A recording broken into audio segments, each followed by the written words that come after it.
तारीख थी 31 अगस्त और साल था सन 2024। जगह थी उत्तर प्रदेश के मुरादाबाद जिले का मझौला इलाका। आधी रात के बाद यहां के एक घर में से अचानक शोर की आवाजें आनी शुरू हो जाती हैं। शोर इतना तेज था कि आसपास में रहने वाले लोगों की आंख खुल जाती है और सभी के घरों की लाइटें जल जाती हैं। लोग अपने अपने घरों से बाहर आ जाते हैं और जिस घर से चीखों की आवाजें आ रही थीं और जहां अब फिलहाल सन्नाटा पसर चुका था, उस घर की ओर पहुंच जाते हैं। अस्सलाम वालेकुम, नमस्कार, आदाब, सत श्री अकाल। मैं हूं आपके साथ नबील अख्तर और इस वक्त आप देख रहे हैं क्राइम हलचल। मौके पर मौजूद लोग घर का दरवाजा बजाते हैं, लेकिन अंदर से किसी भी तरह की कोई आवाज या जवाब नहीं आता। जब काफी देर तक यही हाल रहता है तो लोगों को लगता है कि कहीं कोई अनहोनी ना हो गई हो। इसी के चलते पुलिस को इस बारे में बता दिया जाता है। कुछ ही देर के बाद पुलिस की सायरन बजाती हुई गाड़ियां वहां पहुंच जाती हैं और घर का दरवाजा तोड़ दिया जाता है।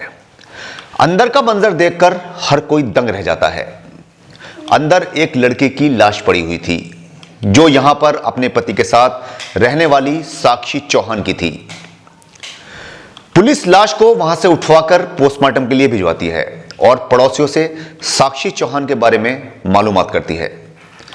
पूछताछ के दौरान ही पुलिस को यह बात पता चलती है कि साक्षी चौहान दरअसल एक मुस्लिम लड़की थी जिसका नाम सबिहा था और इसने अंकुर नाम के एक लड़के के साथ लव मैरिज की थी, जिसके बाद इसने अपना नाम साक्षी चौहान रख लिया था। अब पुलिस के सामने बड़ा सवाल यह था कि आखिर साक्षी को किसने और क्यों मारा होगा और अंकुर कहां गायब है। पुलिस ने जब इस लड़की की कुंडली खंगाली तो सामने आया कि साल 2015 में ठाकुर द्वारा के सूरज नगर की रहने वाली सबिहा और सबिहा के घर से ही कुछ दूरी पर रहने वाले अंकुर के बीच दोस्ती होती है और देखते ही देखते यह दोस्ती प्यार में तब्दील हो जाती है।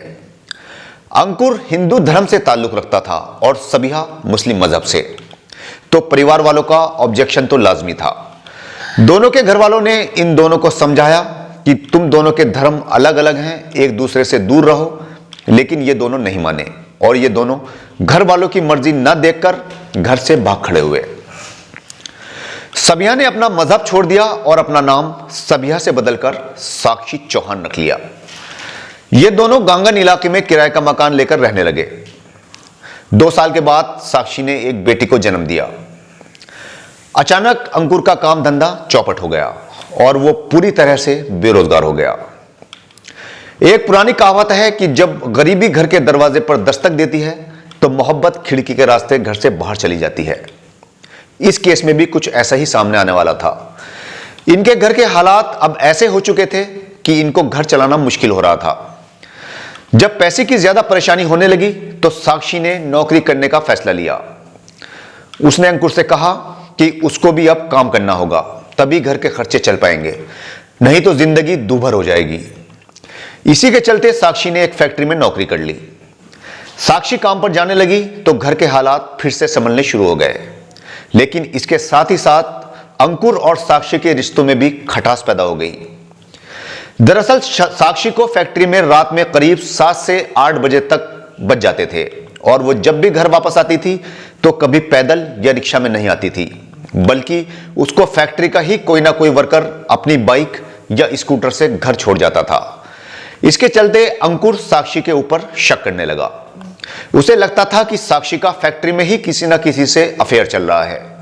इसी के चलते इन दोनों के बीच झगड़े रहने लगे। जब भी अंकुर साक्षी से बदतमीजी से बात करता तो साक्षी कहती कि तुम खुद तो कुछ करते नहीं हो, अब मैं भी कमा कर ला रही हूं तो इस पर भी तुम्हें ऐतराज है। अपनी बीवी का इतना ही ख्याल है तो कुछ काम धंधा क्यों नहीं करते। साक्षी के ये रोज रोज के ताने सुनकर अंकुर तंग आ चुका था। इसी के चलते इन दोनों के बीच आए दिन झगड़े रहने लगे और आज साक्षी की लाश उसके ही घर में ही पड़ी हुई मिली और अंकुर मौके से फरार है तो सीधा सीधा शक अंकुर की ओर ही जाता है। इसी के चलते पुलिस ने अंकुर की तलाश शुरू कर दी। जल्द ही वो पुलिस की गिरफ्त में आ गया। पुलिस ने उससे पूछताछ की तो उसने पुलिस को सब कुछ सही सही बता दिया। उसने पुलिस को बताया कि फैक्ट्री से जब भी साक्षी वापस आती थी, कभी भी रिक्शा में या पैदल नहीं आती थी। उसे फैक्ट्री का ही कोई कर्मचारी अपनी बाइक से छोड़कर जाता था और उसने उसके ऊपर तवज्जो देने भी लगभग बंद कर दी थी, जिससे उसे लगता था कि साक्षी का कहीं और अफेयर चल रहा है। वो साक्षी पर शक करने लगा और इसी के चलते उसने उसे मारने का प्लान बनाया। शनिवार की सुबह जब मकान मालिक कहीं गया हुआ था, उसी दिन उसने अपने प्लान को पूरा करने की बात सोच ली थी। साक्षी जैसे ही फैक्ट्री से वापस घर पर आई, इन दोनों के बीच फिर से झगड़ा शुरू हो गया। गुस्से में आकर अंकुर ने साक्षी का गला दबा दिया।